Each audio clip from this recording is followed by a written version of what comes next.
এইটো class 12 হিষ্টৰীৰ chapter 3 বন্ধুত্ব জাতি আৰু শ্ৰেণী প্ৰাৰম্ভিক সমাজ চেপ্টাৰটোৰ মোস্ট ইম্পৰ্টেণ্ট কোৱেশ্চন ডিছকাশ্যন কৰিম যিবোৰ কোৱেশ্চন তোমালোকৰ পৰীক্ষাত অহাৰ সম্ভাৱনা বেছি আছে। এইবোৰ কোৱেশ্চন আমি PYQ আৰু pre final question paper analysis কৰি যিবোৰ কোৱেশ্চন তোমালোকৰ পৰীক্ষাৰ কাৰণে ইম্পৰ্টেণ্ট হ'ব এই কোৱেশ্চন কেইটা আজি আমি এই ভিডিঅ'টোত লৈ আহিছোঁ। যদি তোমালোকে চেনেলটো নতুন হোৱা তেনেহলে তোমালোকে চেনেলটো সাবস্ক্ৰাইব কৰি ৰাখিবা আৰু আমি তোমালোকক দুটা চেপ্টাৰ দিলো যদি কোনোবাই চোৱা নাই তোমালোকে চাই লবা। তেনেহলে বলা আজিৰ ভিডিঅ'টো আমি স্টাৰ্ট কৰিছো। কোৱেশ্চন নম্বৰ 1 কি দিয়া আছে চোৱা।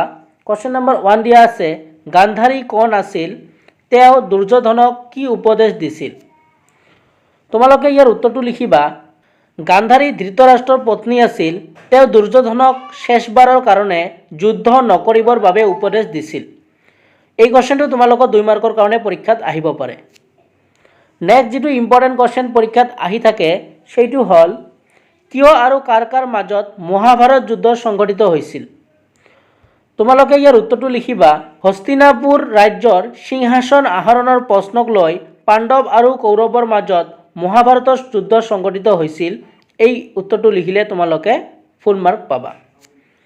নেক্সট 3 নম্বৰত যেটো কোৱেশ্চন তোমালোকৰ পৰীক্ষাত আহি থাকে সেইটো হল বহুপতি আৰু বহুপত্নী বিবাহ কাক বলে।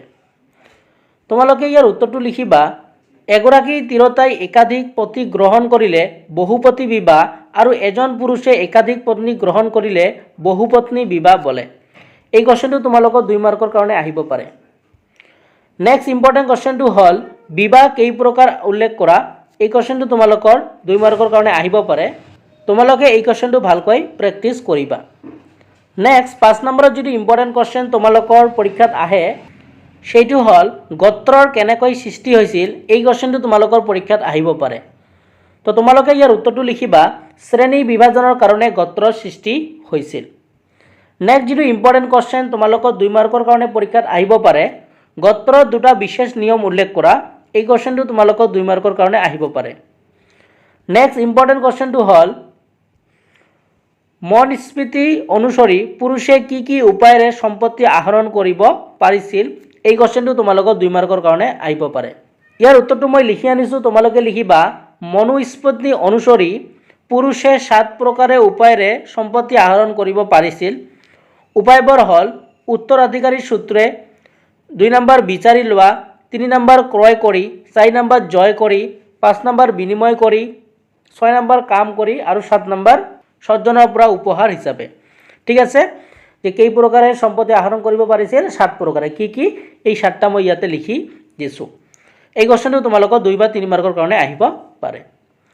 নেক্সট ইম্পৰ্টেণ্ট কোৱেশ্চনটো হল কোৱেশ্চন নম্বৰ 8 পিতৃ প্ৰধান আৰু মাতৃ প্ৰধান পৰিয়ালৰ প্ৰধান বৈশিষ্ট্য উল্লেখ কৰা। এই কোৱেশ্চনটো তোমালোকৰ পৰীক্ষাত আহিব পাৰে। তোমালোকে ভালকৈ পঢ়িবা। নেক্সট ইম্পৰ্টেণ্ট কোৱেশ্চনটো হল ইতিহাসবিদসকলে মহাভাৰতৰ কাহিনী ভাগ কি দুটা ভাগত ভাগ কৰিছে। এই কোৱেশ্চনটো তোমালোকৰ পৰীক্ষাত আহিব পাৰে। নেক্সট ইম্পৰ্টেণ্ট কোৱেশ্চনটো হল কোৱেশ্চন নম্বৰ 10 গোত্ৰ কি, গোত্ৰ ব্যৱস্থাৰ উল্লেখযোগ্য বিধান দুটা কি কি। এই কোৱেশ্চনটো তোমালোকৰ 4 মাৰ্কৰ কাৰণে আহিব পাৰে। তোমালোকে এই কোৱেশ্চনটো ভালকৈ পঢ়িবা। গোত্ৰ কি, গোত্ৰ ব্যৱস্থাৰ উল্লেখযোগ্য বিধান দুটা কি কি। কেতিয়াবা তোমালোকৰ এইটো 1 মাৰ্কৰ কাৰণে আহিব পাৰে গোত্ৰ কি।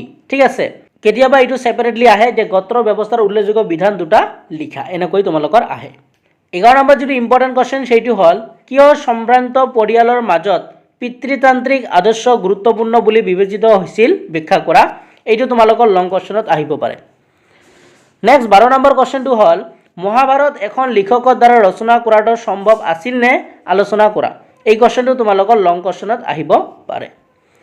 নেক্সট ইম্পৰ্টেণ্ট কোৱেশ্চনটো হল অৰ্জুনৰ প্ৰিয় শিষ্যজনৰ নাম কি। নেক্সট ইম্পৰ্টেণ্ট কোৱেশ্চনটো হল বিশাখাদত্তই লিখা গ্ৰন্থখনৰ নাম কি। তোমালোকে ইয়াৰ উত্তৰটো লিখিবা। বিশাখাদত্তই লিখা গ্ৰন্থখনৰ নাম হল মুদ্ৰা ৰাক্ষস। ঠিক আছে।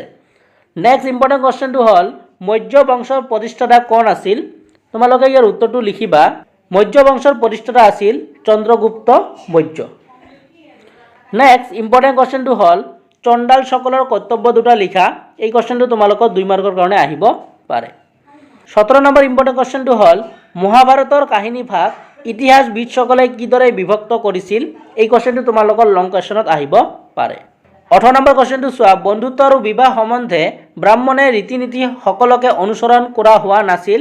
উদাহৰণসহ ব্যাখ্যা কৰা এই কোৱেশ্চনটো লং কোৱেশ্চনত আহিব পাৰে নেক্সট ইম্পৰ্টেণ্ট কোৱেশ্চনটো হ'ল কিয় প্ৰাৰম্ভিক অৱস্থাৰ ৰাজ্যসমূহৰ শাসকসকল ক্ষত্ৰিয় আছিল আলোচনা কৰা কোৱেশ্চনটো লং কোৱেশ্চনত আহিব পাৰে নেক্সট 20 নম্বৰ ইম্পৰ্টেণ্ট কোৱেশ্চনটো হ'ল পিতৃপ্ৰধান পৰিয়ালৰ আদৰ্শ কি তো তোমালোকে ইয়াৰ উত্তৰটো লিখিবা পিতৃপ্ৰধান পৰিয়ালৰ আদৰ্শ হ'ল পিতৃৰ মৃত্যুৰ পাছত পুত্ৰৰ সমস্ত সম্পদ তথা সিংহাসনৰ উত্তৰাধিকাৰী হয় এই কোৱেশ্চনটো লিখিলে তোমালোকে ফুল মাৰ্ক পাবা ভিডিওটো পজ কৰি তোমালোকে লিখি ল'বা নেক্সট 21 নম্বৰ ইম্পৰ্টেণ্ট কোৱেশ্চনটো হ'ল ৰজা গৌতমৰ পুত্ৰৰ নাম কি আছিল তো ইয়াৰ উত্তৰটো তোমালোকে লিখিবা ৰজা গৌতমৰ পুত্ৰৰ নাম হ'ল শ্ৰী সাতকৰ্ণী ঠিক আছে এটো লিখিলে হ'ব নেক্সট ইম্পৰ্টেণ্ট কোৱেশ্চনটো হ'ল জাতি শব্দটোৰ ইংৰাজী প্ৰতিশব্দ কি তোমালোকে লিখিবা জাতি শব্দটোৰ ইংৰাজী প্ৰতিশব্দ হ'ল কাষ্ট নেক্সট ইম্পৰ্টেণ্ট কোৱেশ্চনটো হ'ল ভাৰতীয় সংবিধান সংৰচনাৰ অন্যতম আধাৰ কি উত্তৰ লিখিবা ভাৰতীয় সংবিধান সংৰচনাৰ অন্যতম আধাৰ হ'ল জাতি ব্যৱস্থা নেক্সট কোৱেশ্চনটো হ'ল অৰ্জুনৰ প্ৰিয় শিষ্যজনৰ নাম কি নেক্সট 25 নম্বৰ কোৱেশ্চনটো হ'ল কালিদাসৰ দুখন গ্ৰন্থৰ নাম লিখা তোমালোকে লিখিবা কালিদাসৰ দুখন গ্ৰন্থৰ নাম হ'ল অভিজ্ঞানম শকুন্তলম আৰু খ নম্বৰ লিখিবা ৰঘু বংশম তো এই চেপ্টাৰটোৰ পৰা তোমালোকৰ এইকেইটা আছিল ইম্পৰ্টেণ্ট কোৱেশ্চন আশা কৰিছোঁ এই চেপ্টাৰৰ পৰা তোমালোকৰ এনেকুৱা ধৰণৰ কোৱেশ্চন আহিব পাৰে তথাপি তোমালোকে গোটেইখিনি চেপ্টাৰ পঢ়িবা কিন্তু এইকেইটা কোৱেশ্চন তোমালোকে বেছিকৈ পঢ়িবা এইবোৰ তোমাৰ পৰীক্ষাত হোৱাৰ সম্ভাৱনা বেছি আছে আৰু তোমালোকে ভিডিওটো পজ কৰি এইবোৰ নোট ডাউন কৰি ল'বা আৰু তোমালোকে এইবোৰ ভালকৈ পঢ়িবা আৰু ইয়াৰ নেক্সট চেপ্টাৰ আমি অতি সোনকালে তোমালোকৰ কাৰণে দিম আৰু আমি চেপ্টাৰ 1 চেপ্টাৰ 2 তোমালোকক দিলোঁ যদি কোনোবাই চোৱা নাই তোমালোকে চাই ল'বা যদি তোমালোকে চেনেলটো নতুন হোৱা চেনেলটো সাবস্ক্ৰাইব কৰি ৰাখিবা আজি ভিডিওটো চোৱাৰ কাৰণে তোমালোকক ধন্যবাদ জনাইছোঁ